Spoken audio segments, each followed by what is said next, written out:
아멘. 박수로 격려하십시다. 이 성가대의 아름다운 찬양이 하나님께 연락된 줄로 믿습니다. 할렐루야. 지난 한 주간 평안하셨습니까? 다시 한번 오늘 이 예배 자리에 나오신 여러분을 축복합니다. 그리고 영상으로 혹시 예배하시는 분도 있다면 함께 여러분을 환영하고 축복합니다. 우리 옆 사람과도 인사하십시다. 오늘도 만나서 반갑습니다. 잘 오셨습니다. 은혜 많이 받으세요. 성령 충만하세요. 감고사축 감사합니다. 고맙습니다. 사랑합니다. 축복합니다. 오늘도 특별히 오늘은 이 성령 강림 주일입니다. 성령 강림 주일에 오늘만이 아니지만은 항상 성령은 함께 하시지만 특별히 성령 강림 주일에 여러분에게 하나님의 크신 성령의 놀라우신 역사가 말씀을 통해서 말씀을 들을 때 나타날 수 있기를 축원합니다. 그래서 오늘 말씀의 주제는 성령은 누구에게 임하십니까? 다 같이 시작. 성령은 누구에게 임하십니까? 누구에게 임하시는지 말씀을 보면서 여러분에게 임하시기를 바랍니다. 예수님은 부활하신 후에 40일 동안 이 지상에 계시면서 제자들에게 몇 가지 중요한 말씀을 당부하셨습니다. 그 말씀 중에 사실은 제자들에게는 굉장히 충격적인 말씀이었어요. 마태복음 28장 18절 이하에 너희는 가서 모든 족속으로 제자를 삼으라 라는 말씀이었어요. 그리고 그것이 지상에서 제자들과 함께 있었던 3년 공생애의 결론이었습니다. 그런데 그 충격이 채 가시기도 전에 더 충격적인 말씀을 하셨어요. 그것이 사도행전 1장 4절부터 5절 8절 말씀입니다. 자, 같이 읽겠습니다. 시작. 사도와 함께 모이사 그들에게 분부하여 이르시되 예루살렘을 떠나지 말고 내게서 들은 바 아버지께서 약속하신 것을 기다리라. 요한은 물로 세례를 베풀었으나 너희는 몇 날이 못되어 성령으로 세례를 받으리라 하셨느니라. 8절. 오직 성령이 너희에게 임하시면 너희가 권능을 받고 예루살렘과 온 유대와 사마리아와 땅끝까지 이르러 내 증인이 되리라 하시니라. 할렐루야. 자, 예수님으로부터 이런 말씀을 들었을 때에 제자들은 생전에 처음 들은 말씀이기도 하지만은 당황하기도 하고 충격적인 말씀이었어요. 언뜻 보면 알 것도 같은데 잘 알아들을 수가 없었습니다.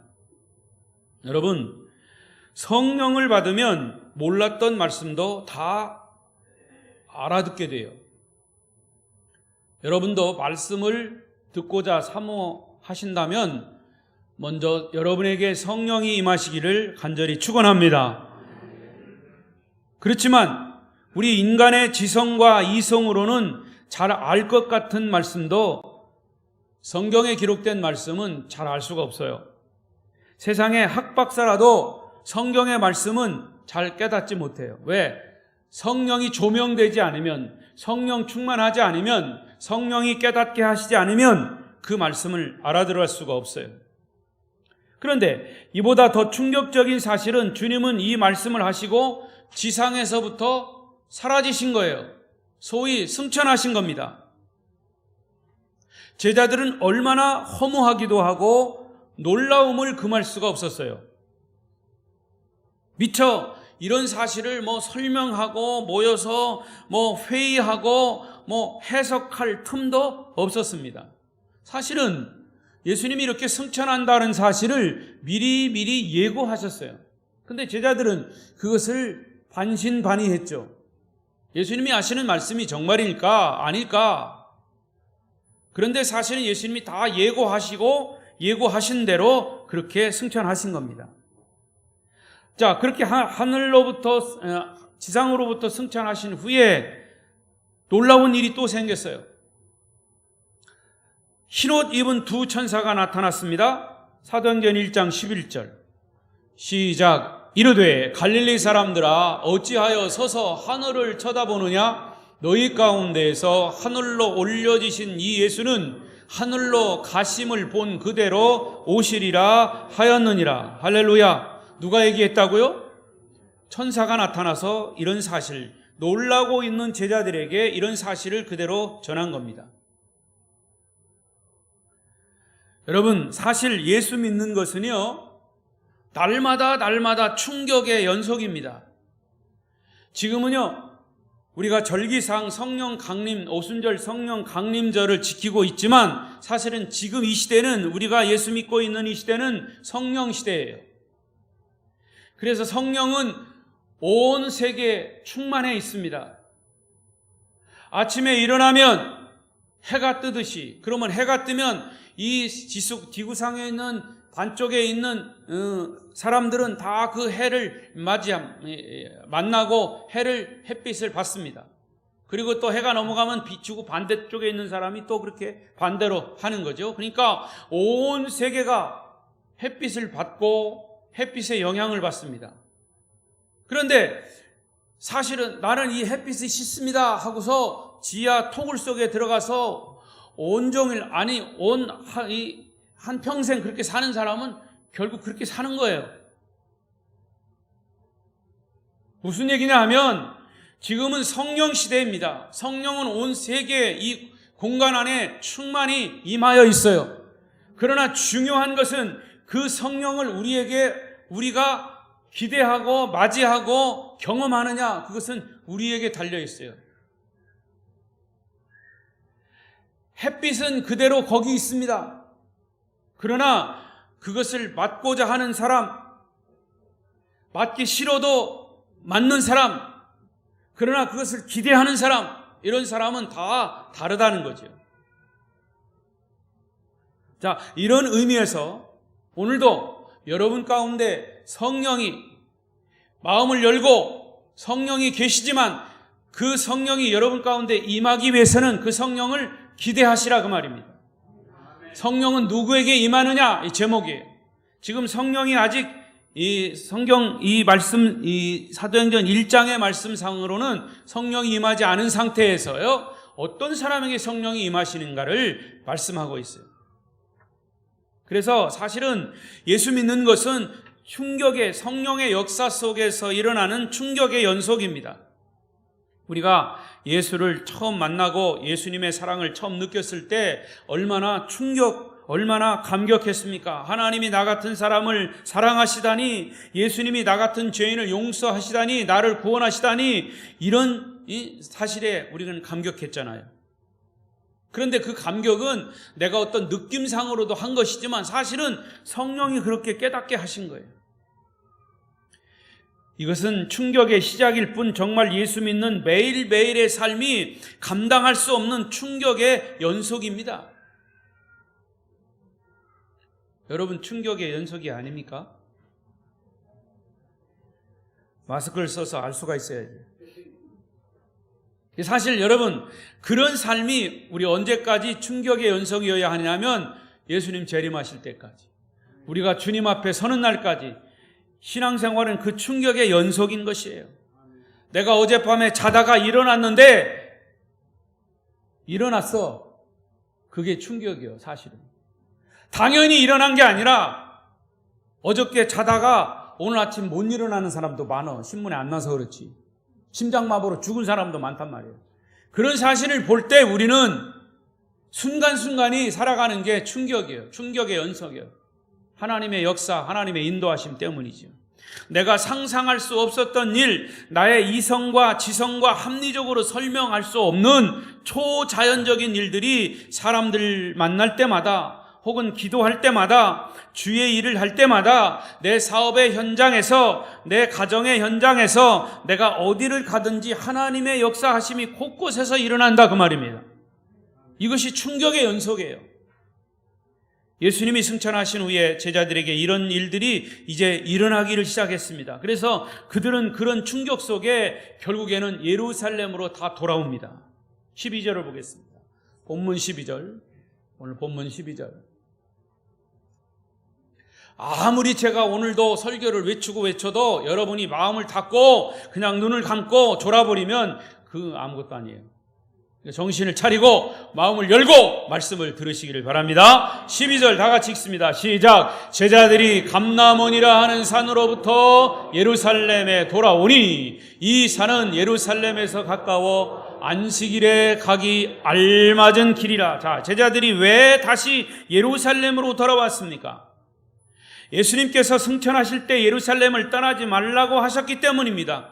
그런데 그들이 다시 모인 곳이 어디냐면 평소에 예수님이 계실 때 같이 모였던 다락방이었습니다. 마가의 다락방, 소위 마가의 다락방. 이 모인 곳이 모인 사람들을 보니까 가룟 유다를 제외한 11사도, 11제자와 그 11제자들이 다 모였어요. 왜 다 모였을까? 이건 보통 일이 아니고 비상사태이기 때문이에요. 그리고 14절에 보면 여자들과 예수의 어머니 마리아, 예수의 아우들 더불어 마음을 같이하여 오로지 기도에 힘쓰더라. 그곳에는 예수님의 11제자뿐만 아니라 예수님이 십자가를 지시는 곳까지 따라갔던 여인들, 무덤까지 갔다가 부활을 경험했던 여인들, 거기 함께 있었어요. 또 예수님의 어머니를 비롯한 예수님의 친척들도 있었습니다. 자, 이런 사실들은 중요한 보통 사건이 아니라는 의미예요. 그리고 15절에 보면 그곳에 모인 숫자가 120명이다 그랬어요. 여러분 이미 잘 아는 사실이죠? 그런데 분명히 여기 모인 사람들은 예수님을 한 마음으로, 한 뜻으로 정말 절절히 사랑하고 주님을 진정으로 기다렸던 사람들입니다. 근데 여러분 이것이 바로 교회의 모습이에요. 교회의 모습. 지금의 교회의 모습이어야 한다 그 말입니다. 교회는 사람들이 잠깐 위로를 받기 위해서 모이는 곳이 아니에요. 사람들이 모여서 어떤 그냥 사람들의 교제를 하기 위한 것도 아니에요. 그것을 넘어서서 예수를 위해서 생명을 바치고자 하는 사람들이 모인 곳이 교회입니다. 그런 사람들이 마가의 다락방에 120명 모였다 그랬어요. 그리고 그들이 지금 무엇을 하고 있습니까? 14절 시작. 마음을 같이하여 오로지 기도에 힘쓰더라. 할렐루야. 여기 모인 사람들은 서로 인간적인 차이가 있어요. 다 배경의 차이가 있고 또 지식의 차이가 있고 경험의 차이가 있고 성별의 차이가 있어요. 그러나 불구하고 한 곳에 모여서 한 마음으로 똑같은 생각을 가지고 그들은 기도했다. 오로지 기도했다.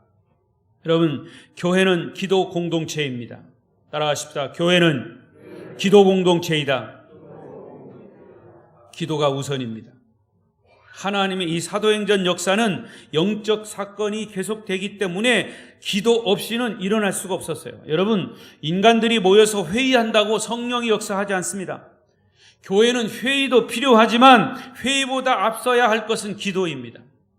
그러면 다락방에 모인 사람들에게 성령이 임하셨는데 과연 성령이 누구에게 임하셨느냐? 첫째는 순종하는 사람에게 임하셨습니다. 4절을 다시 보겠습니다. 4절 시작. 사도와 함께 모이사 그들에게 분부하여 이르시되 예루살렘을 떠나지 말고 내게서 들은 바 아버지께서 약속하신 것을 기다리라. 예수님은 제자들에게 승천하시기 전에 너희들은 예루살렘을 떠나지 말라. 그것을 떠나지 말라고 하셨어요. 떠나지 말라 했으면 떠나지 말아야죠. 그런데 사실은 120명 이외에는 이 말을 들은 사람도 많이 있어요. 그런데 예수님 말씀 순종하지 않고 떠난 사람도 많아요. 그러나 이 사람들은 그 말씀에 그대로 순종하고 하고 예루살렘에 모였습니다. 떠나라고 할 때 떠나지 않아도 문제가 되고 떠나지 말라고 할 때 떠나도 문제가 되는 거예요. 그러나 떠나고 안 떠나는 것은 내가 결정하는 것이 아니라 주님이 결정하시는 거예요. 주님이 시키는 대로 하면 됩니다. 어떤 명령이든지 우리는 주님이 시키는 대로 순종하면 됩니다. 저도 순종해서 여기 온 거예요. 여기가 좋고 나쁘고를 떠나서 가라 하셔서 온 거예요. 하나님이 우리에게 주시는 말씀, 거기에 명령, 위탁에 우리는 순종하면 영적인 사건을 경험하게 됩니다. 하늘의 사건이 일어납니다. 기적이 일어나요. 초자연적인 일들이 일어납니다. 순종보다 위대한 믿음은 없습니다. 순종보다 더 위대한 행동도 없습니다. 그들은 약속하신 성령이 오실 때까지 예루살렘을 떠나지 않고 거룩한 시간을 투자했어요. 우리는 가끔 순종을 위해서 이런 시간을 투자해야 합니다. 주를 위해서, 순종하기 위해서 때로는 물질도 투자해야 합니다. 내 정력도 투자해야 합니다. 그럴 때 하나님의 기적의 역사가 일어납니다. 성령의 사건은 인간들이 생각하고 의논해서 태어나는 게 아니에요. 그것은 하나님께서 계획하신 사건입니다. 하나님 자신의 사건이에요. 예수님의 제자들이 이 약속의 말씀을 믿고 순종했기 때문에 초자연적인 성령을 경험할 수 있었던 거죠. 여러분도 성령의 이런 역사를 경험하고 싶으십니까? 성령의 능력을 받고 싶으십니까? 하늘의 은사를 체험하고 싶습니까? 그렇다면 여러분은 예수님이 약속하신 말씀을 믿고 순종하시기를 바랍니다. 거기에 시간을 투자하시고, 거기에 물질을 투자하시고, 거기에 내 힘을, 내 재능을 투자할 때 성령의 역사는 나타나게 되는 것입니다. 그런데 많은 교회들이나 성도들이 이 성령의 경험이 없는 것은 무슨 이유일까요? 하나님의 성령을 내가 제안합니다. 많은 그리스도인들은 성령 하나님이 천지를 창조하셨다고 믿어요. 동정녀 몸에서 예수님이 탄생하신 것도 믿어요. 성령이 하셨다고 믿어요. 성령이 성경을 쓰게 하셨다고 믿어요. 우리가 예수를 믿을 때 성령의 역사로 구원받게 되었다고 믿어요. 그런데 성경에 기록된 사실만 믿지 오늘 지금 우리 가운데 놀랍게 역사하시는 그런 성령을 자꾸 제안한다 그 말이에요. 때로는 기도할 때 방언도 하고 예언도 하고 기적도 나타나고 질병도 고치고 나의 인격도 변화시키고 세계를 복음하는 일에 엄청난 일을 하시는 그런 성령의 역사를 자꾸 우리가 제안한다 그 말입니다. 자기가 경험해보지 않은 것은 틀렸다고 말합니다. 성령의 능력이 아니라고 판단해버립니다. 그것은 잘못된 판단이에요. 예수님은 제자들에게 뭐라고 말씀하셨다고요? 나는 이 지상을 떠나지만 너희들은 예루살렘을 떠나지 말라. 그리고 그분을 기다리라. 그분은 너의 주인이 될 것이다. 그가 바로 오순절에 오신 성령이심을 믿습니다. 그 성령이 여러분 각자에게 역사하실 줄로 믿습니다. 두 번째로 성령은 누구에게 임하시느냐? 기도하는 사람에게 임하셔요. 예수님의 제자들이 성령을 기다리면서 한 일은 기도하는 일이에요. 다시 14절 읽습니다. 시작. 여자들과 예수의 어머니 마리아와 예수의 아우들과 더불어 마음을 같이하여 오로지 그렇습니다. 이 오로지라는 말이 중요합니다. 이 오직입니다. 오직 only prayer. 오직 기도에 힘썼다. 간절한 마음을 같이 하는 기도. 주님의 기도 제자들은 지금 다락방에 모여서 뭔지는 모르지만 약속한 것이 분명히 있기 위해서 있을 것이다 라고 하는 것을 믿고 말씀에 순종하여 마음을 같이 하고 기도에 힘썼습니다. 여러분, 저와 여러분의 문제가 무엇인지 아시죠? 기도를 안 하는 게 문제가 아니라 기도를 하면서도 딴 생각을 하는 게 문제예요. 여러분이 아니기를 바랍니다.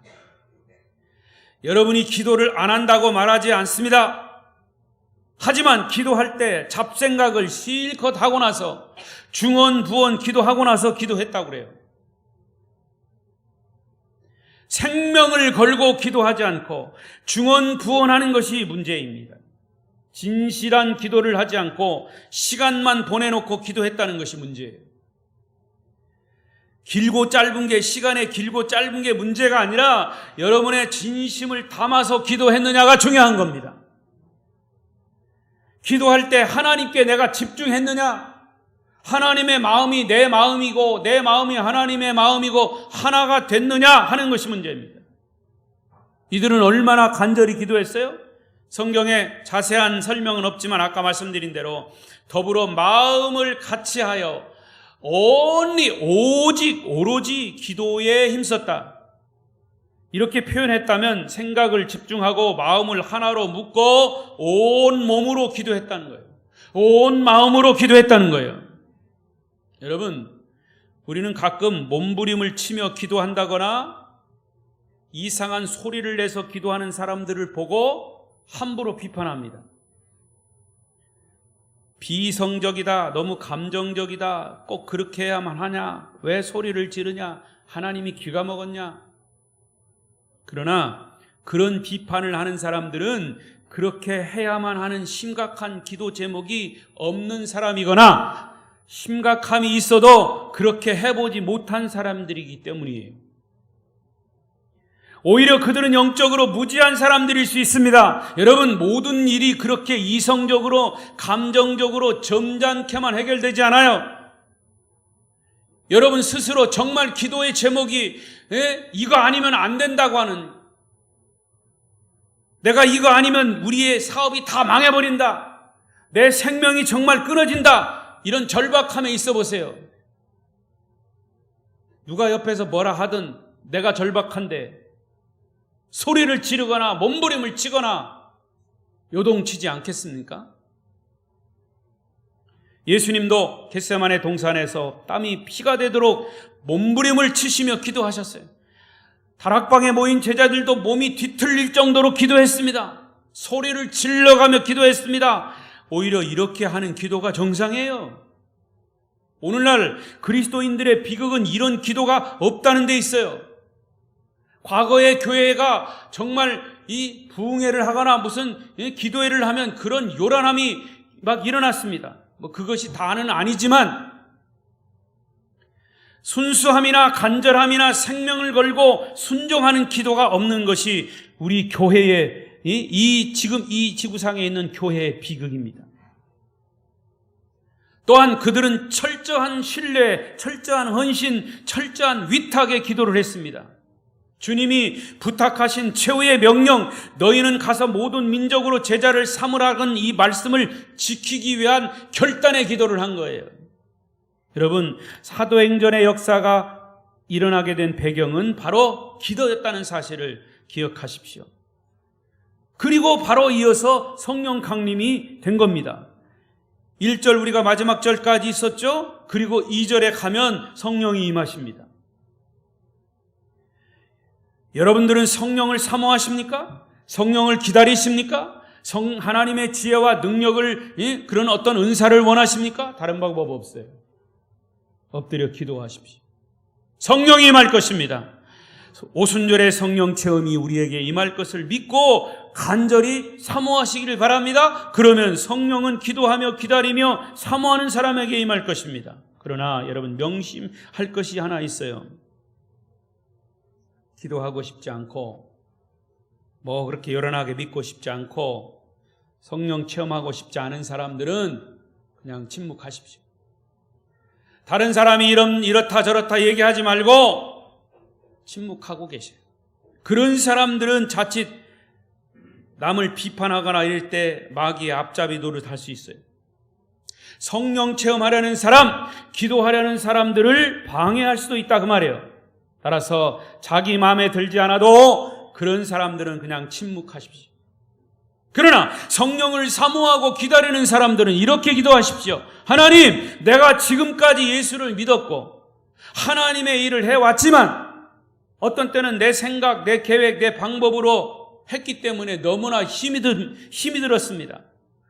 모든 일이 잘 되는 것 같았지만 영적인 열매가 하나도 없었습니다.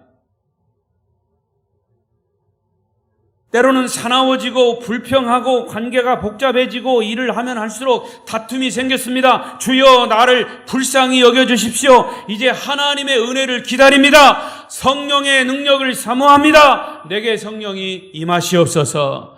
나를 지배하여 주옵소서. 그런 기도를 하시라고 말이에요. 이런 기도를 할 때 사도행전의 성령 사건이 여러분에게 일어날 줄로 믿습니다. 이제 마지막 세 번째로, 성령은 누구에게 임하느냐? 부족한 것을 채우는 공동체에게 임하십니다.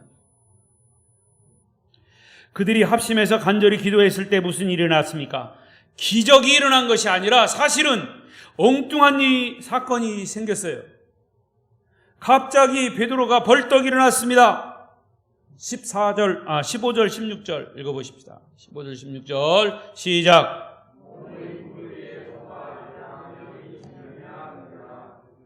베드로가 그 형제들 가운데 일어서서 이르되, 형제들아, 성령이 다윗의 입을 통하여 예수 잡는 자들의 길잡이가 된 유다를 가리켜 미리 말씀하신 성경이 응하였으니 마땅하도다. 자, 지금 그들이 말씀에 순종해서 120명이 엎드려 막 기도하고 기도에 전념했습니다. 그런데 성령은 120명 공동체가 지금 해결해야 할 문제를 베드로 사도를 통해서 가르쳐 줬습니다. 그것은 사실 기억하고 싶지 않은 가룟 유다의 사건이에요. 가룟 유다는 예수님을 팔고 결국 자살로 생을 마감한 사람이죠. 그와 함께 생활하고 동역했던 제자들은 그 사건, 그 사람을 기억하고 싶지 않았을 겁니다. 그냥 모든 것을 덮고 싶었을 거예요. 그러나 성령은 그 사건을 다 드러내서 그 문제를 해결하기를 원하셨던 거죠. 그래서 그가 어떤 사람인가를 낱낱이 드러내셨어요. 여러분, 죄는 드러내야 용서가 되는 거예요. 아픈 곳이 있으면 환부를 드러내서 진단하고 그것을 도려내야 됩니다.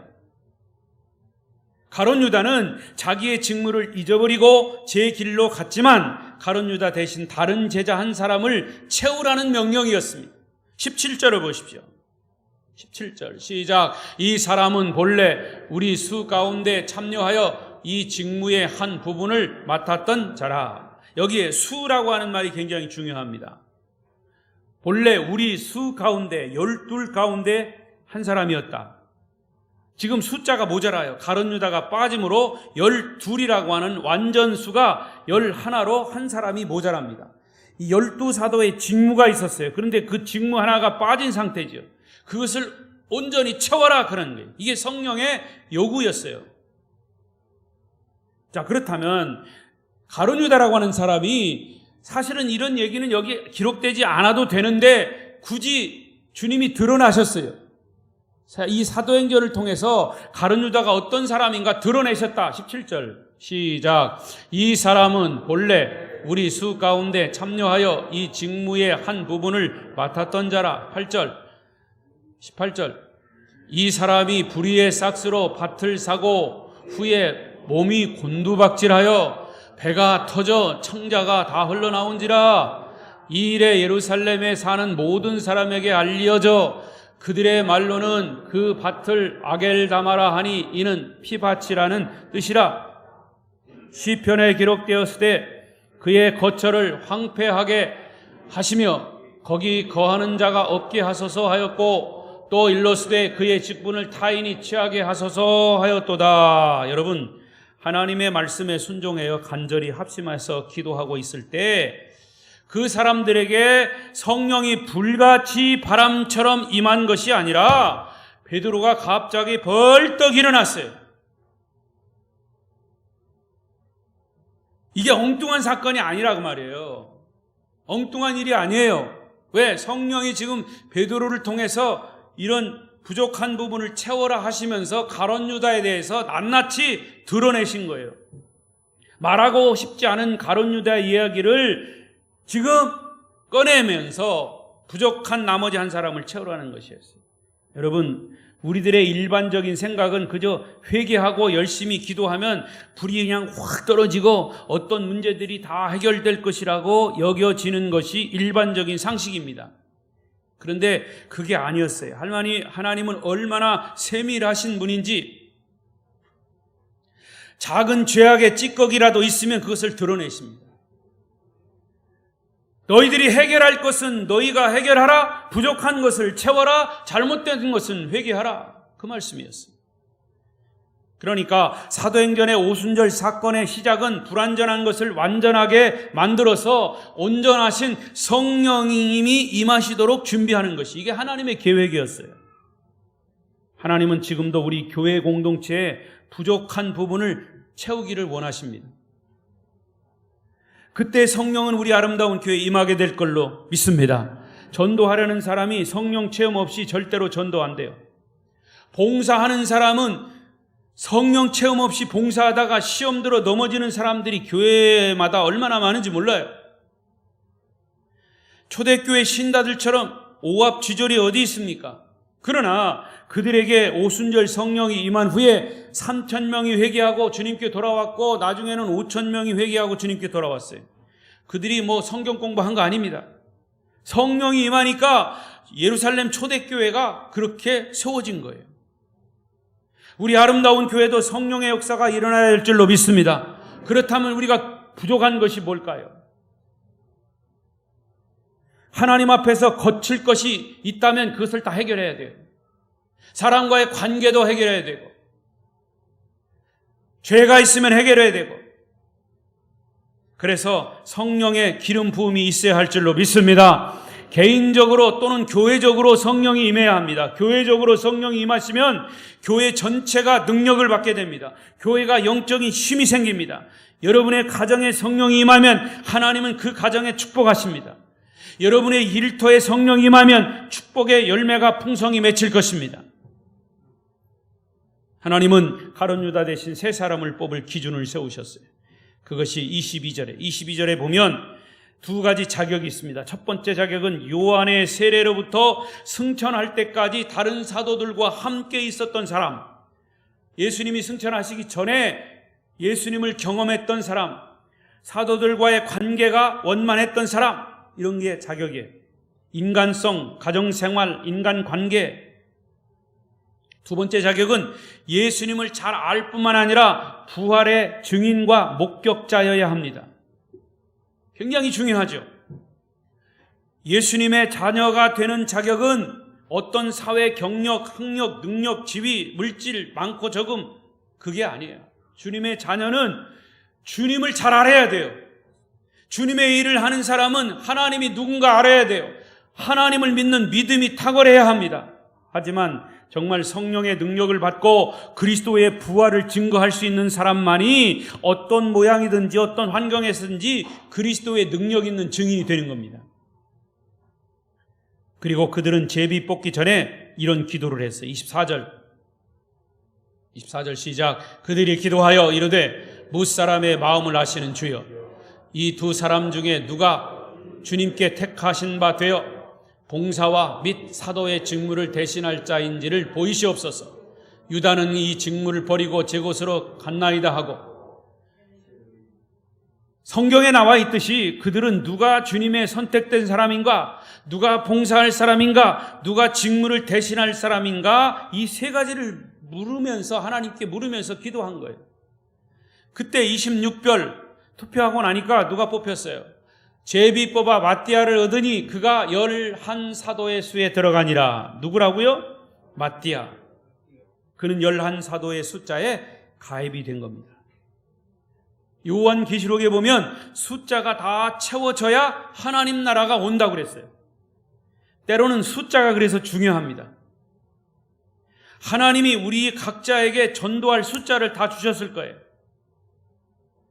우리가 해야 할 어떤 부분이 있다, 그 말입니다. 하나님은 우리가 그 부분을 감당하기를 원하십니다. 그 숫자가 채워지기를 원하십니다. 혹은 잘못된 부분을 바로 고치시기를 원하십니다.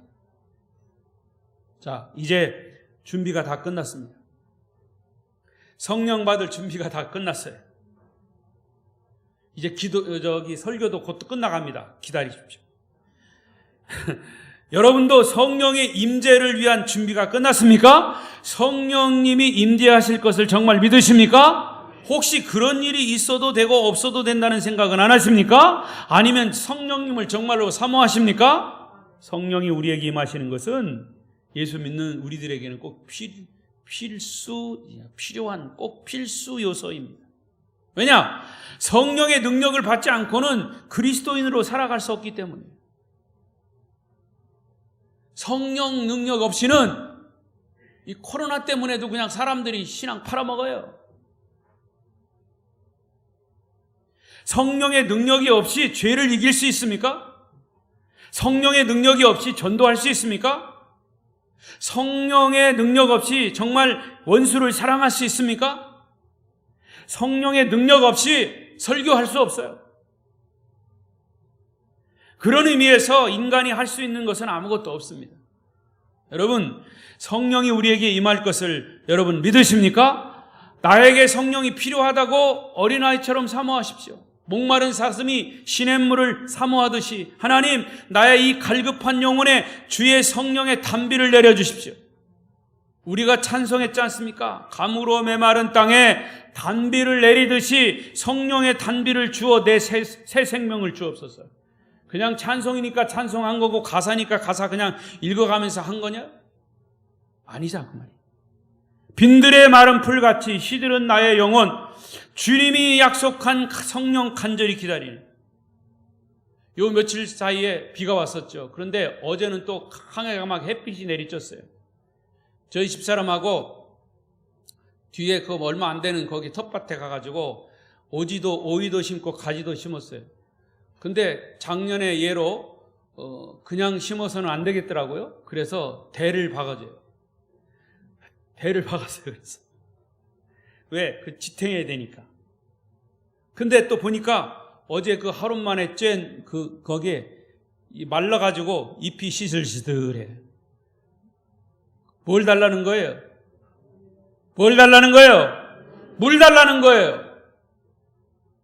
여러분, 우리가 하나님 앞에 우리의 영혼이 시들시들하면 내가 하나님 앞에 내 영혼이 성령으로 충만해서 내 영혼이 힘을 얻어야 된다라고 하는 그런 간절한 사모함이 있어야 된다 그 말입니다.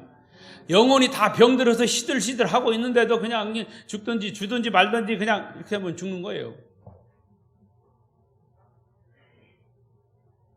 성령을 기다리십시오. 사모하고 순종하고 기대하십시오. 그러면 지금까지 경험하지 못했던 놀라운 성령을 경험하게 될 것입니다. 때로는 소나기가 쏟아지듯이, 때로는 태풍이 몰아치듯이, 때로는 뜨거운 불이 떨어지듯이, 번개가 치듯이, 천둥 소리가 나듯이, 그러나 때로는 세미한 음성으로 비둘기가 나뭇가지에 조용히 내려앉듯이 각 사람들에게 여러 가지 다른 모양으로 다른 방법으로 성령은 임하게 될 것입니다. 뜨거운 사람에게는 뜨겁게 임할 것이고 각 사람에게 임하는 성령의 모습은 다 다를지라도 동일한 성령은 우리에게 동일하게 임할 것입니다. 그 성령이 임하시면 우리는 가만히 있을 수가 없는 거예요. 성령이 임하시면 우리는 무감각할 수가 없어요. 그 마른 풀에, 시들은 풀에 물을 주니까 금방 그 잎이 생생하게 돼요. 여러분, 한번 시험해 보십시오. 여러분의 영혼이 메말라 있습니까? 무엇을 하고 싶어도 능력이 없습니까? 뜨거운 마음, 감격스러운 마음, 감사한 마음, 은혜로운 마음이 없다면 여러분은 이미 가물어 메마른 땅입니다.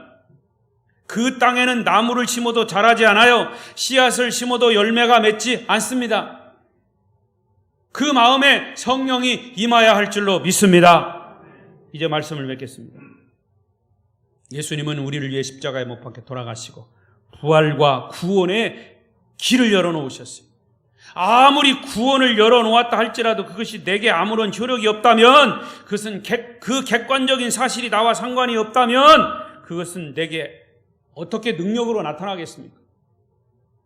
지금 밖에 햇빛이 찐다 할지라도 내가 여기 그늘에 그냥 하루 종일 있으면 그 햇빛은 나하고 상관없는 거예요.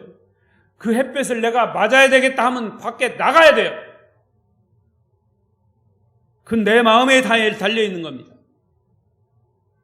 여러분, 성령을 사모하시면 성령이 여러분에게 임하실 줄로 믿습니다. 해도 되고 안 해도 되는 선택사항이 아니에요. 우리 그리스도인들에게, 주님의 제자들에게 성령 세례는 반드시 받아야 하는 필수사항입니다.